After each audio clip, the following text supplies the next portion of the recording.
ఆ అల్లుడు ఏ తప్పు చేయలేదు అంటూ చేతులెత్తి దండం పెట్టారు మెగాస్టార్ చిరంజీవి.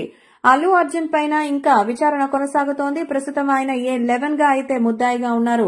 ఇప్పటికే ఆయన జైలుకు వెళ్లి మధ్యంతర బెయిల్తో బయటకొచ్చారు. ఈ రోజు మళ్లీ ఆయన విచారణ ఎదుర్కొంటున్నారు. కొద్దిసేపటి క్రితమే చిక్కడపల్లి పోలీస్ స్టేషన్ లో అయితే విచారణకు హాజరయ్యారు అల్లు అర్జున్.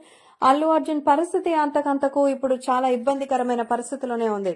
ఈ నేపథ్యంలో విచారణకు అయితే ఆయన హాజరయ్యారు.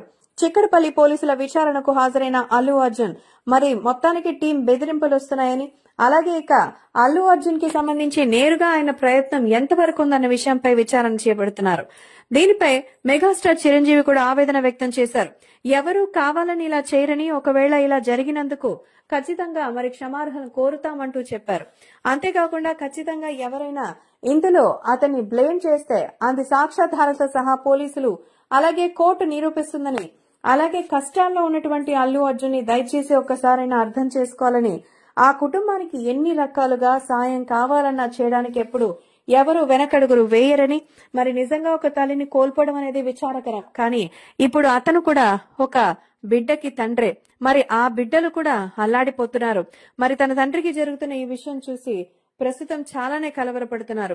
ఒక్క సైడ్ నుంచే కాకుండా మిగతా వైపు నుంచి కూడా ఆలోచన చెయ్యండి అంటూ మరి దయచేసి ఈ విషయం పైన పునరాలోచన చేసి అల్లు అర్జున్ పైన కక్ష కట్టడం లేదా ఆయన ఒక దోషిలాగా చూడడం మానేసేయండి. మీరు అతను దైవంగా పూజించాలి, మరి దండలు వేయాలి, జైహోలు కొట్టాలని ఆలోచించడం లేదు. ఇప్పుడు ఒక వ్యక్తిగా అతన్ని చూడండి అంటూ చెప్తున్నారు మెగాస్టార్ చిరంజీవి.